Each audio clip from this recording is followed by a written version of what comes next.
So yun guys, good morning, good morning. So update lang tayo konti sa ating YouTube guys. So dito tayo ngayon guys sa Pantalan. So sikindi ng trabaho natin ngayon guys. So nakapasok tayo ng trabaho maintenance. So sikindi natin ngayon dahil wala tayong laot guys, kaya dito muna tayo.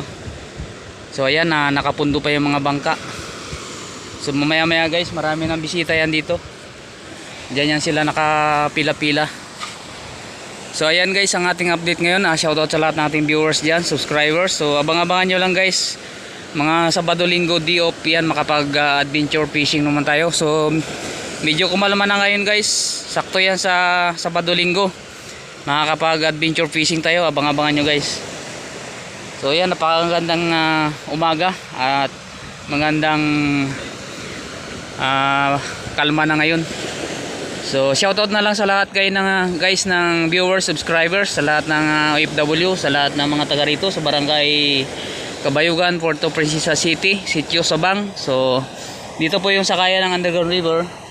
So patungo doon po yung underground.